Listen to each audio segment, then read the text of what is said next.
ये कहानी है उस रात की जब दोस्ती, इज्जत और बहादुरी की कीमत जान देकर चुकानी पड़ी।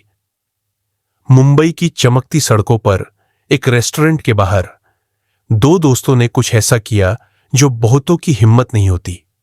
उन्होंने गलत के खिलाफ आवाज उठाई, लेकिन उन्हें क्या पता था कि ये आवाज उनकी आखिरी चीख बन जाएगी। एक भीड़ भरे इलाके में दर्जनों लोगों की मौजूदगी में दो जिंदगियां बेरहमी से खत्म कर दी गई, और सबसे चौंकाने वाली बात, किसी ने उन्हें बचाने की कोशिश तक नहीं की। क्या था इस दर्दनाक हत्या के पीछे का सच? कौन थे वो दरिंदे, और क्यों आज भी कीनन और रूबेन का नाम इंसाफ की लड़ाई का प्रतीक बना हुआ है? तैयार हो जाइए एक ऐसी सच्ची कहानी सुनने के लिए जो आपको अंदर तक झकोड़ देगी। यह है कीनन और रूबेन हत्याकांड, बहादुरी की वो कीमत जो जिंदगी से चुकानी पड़ी। नमस्कार दोस्तों, स्वागत है आपका हमारे चैनल क्राइम स्टोरी जोन में, जहां हर हफ्ते आपको मिलेंगी सच्ची जुर्म की कहानियां, रहस्यमयी केस और अनसुलझे अपराधों की रोमांचक दास्तानें। अगर आप भी क्राइम स्टोरीज और थ्रिलर में रुचि रखते हैं तो चैनल को सब्सक्राइब जरूर करें और बेल आइकन दबाना न भूलें, ताकि कोई भी कहानी आपसे छूट न जाए। तो चलिए शुरू करते हैं आज की कहानी। 20 अक्टूबर 2011, मुंबई की चमकती रात। समय रात के 10:30 चुके थे। अंधेरी वेस्ट के अंबोली इलाके में एक restaurant Amboli bar and kitchen से खाना खाकर निकला था कुछ दोस्तों का एक ग्रुप।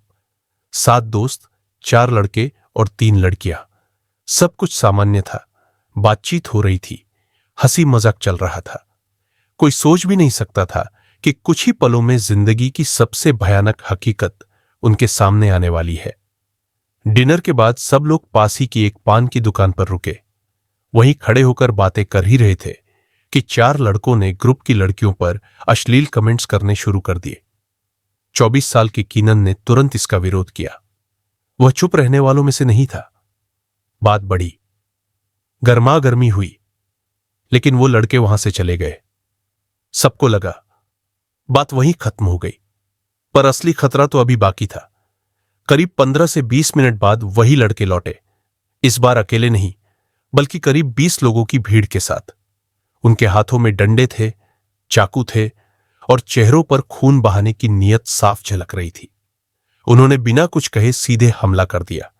सबसे पहले कीनन को पकड़ा गया। हमला इतना तेज और अचानक था कि किसी को कुछ समझने का मौका ही नहीं मिला। कीनन को जमीन पर गिराकर एक हमलावर ने अपने घुटनों से उसे दबा लिया और उसकी आंखों में देखकर उसके सीने पर बार बार चाकू मारा। वहीं पर कीनन ने दम तोड़ दिया। 29 साल का रूबेन, जो उसका सबसे अच्छा दोस्त था, उसने जब ये देखा तो वो खुद को रोक नहीं पाया। वो कीनन को बचाने आगे आया, लेकिन भीड़ ने उस पर भी हमला कर दिया। रूबेन को बुरी तरह जख्मी कर दिया गया। उसे अस्पताल में भर्ती किया गया, लेकिन 10 दिन बाद उसकी भी मौत हो गई। रूबेन का भाई बेंजामिन फर्नांडेस खुद इस हमले का चश्मदीद था। उसने बाद में बताया, उन्होंने पहले कीनन पर हमला किया। रूबेन उसे बचाने आगे आया। मुझे बांस की छड़ी से मारा गया और मैं गिर गया। मैंने अपनी आंखों से देखा कैसे कीनन को नीचे दबाकर चाकू से ताबड़तोड़ वार किए गए। सबसे डरावनी बात यह थी, चारों तरफ लोग थे, लेकिन कोई आगे नहीं आया। भीड़ तमाशा देखती रही और 2 जिंदगियां तड़पती रही। जिस घटना ने पूरे देश को हिला दिया, उसके 4 मुख्य किरदार थे: जितेंद्र राणा, सतीश दुगरास, सुनील बोथ और दीपक पिसवल। चारों को फास्ट ट्रैक कोर्ट में मुकदमा चलाकर हत्या का दोषी ठहराया गया और उम्र कैद की सजा सुनाई गई। फैसले में कई बातें सामने आई, जिनसे इस हत्याकांड की योजना और निर्ममता का पता चलता है। सुनवाई के दौरान 3 आरोपियों ने कोर्ट को बताया कि वे लोग लोखंड वाला कॉम्प्लेक्स में एक बर्थडे पार्टी में शामिल थे। तभी जितेंद्र राणा वहां आया, गुस्से और बदले की आग में जलता हुआ। उसने कहा कि उसे कुछ लड़कों ने मारा है और अब वह बदला लेगा। इसके बाद सतीश ने पास की नारियल पानी की दुकान से 2 बड़े चाकू उठाए। एक जितेंद्र को दिया और एक खुद अपने पास रखा। सुनील और दीपक ने हॉकी स्टिक और स्टंप उठाए।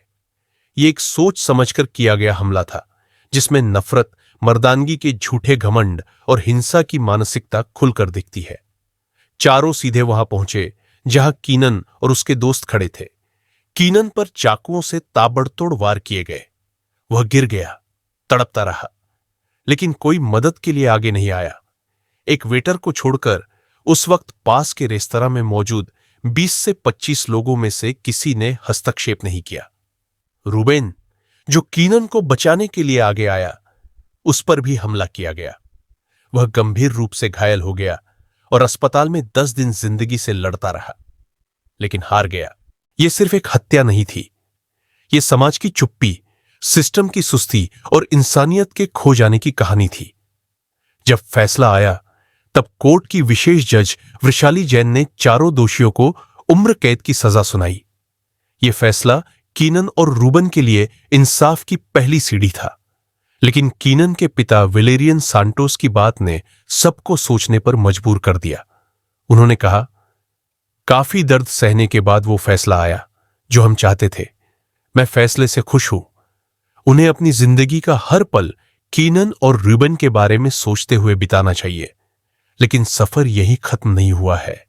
आगे की लड़ाई बाकी है, क्योंकि आरोपी ऊंची कोर्ट में जाएंगे। यह उनका हक है। यह केस आज भी सिर्फ एक मर्डर केस नहीं है, यह एक चेतावनी है, एक लड़ाई है उस सोच के खिलाफ जो छेड़छाड़ को मजाक समझती है, जो भीड़ में तमाशा देखती है, जो इंसाफ को अदालतों के बाहर खत्म मान लेती है। कीनन और रूबन की कहानी आज भी जिंदा है, हर उस शख्स के दिल में जो गलत के खिलाफ बोलने की हिम्मत रखता है।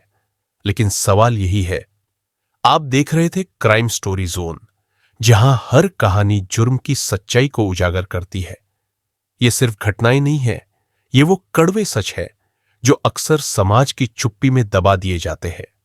हम यहां सिर्फ किस्से नहीं सुनाते, हम उन आवाजों को जिंदा रखते हैं जिन्हें दबा दिया गया था। अगर आपको लगता है कि कीनन और रूबन जैसे बहादुरों की कुर्बानी बेकार नहीं जानी चाहिए, तो इस वीडियो को शेयर करें, कमेंट में लिखें, जस्टिस मस्ट बी सर्व्ड, और जुड़े रहिए हमारे साथ। अगली मुलाकात तक सतर्क रहिए, सोचते रहिए, क्योंकि हर खामोशी के पीछे एक चीख होती है। धन्यवाद।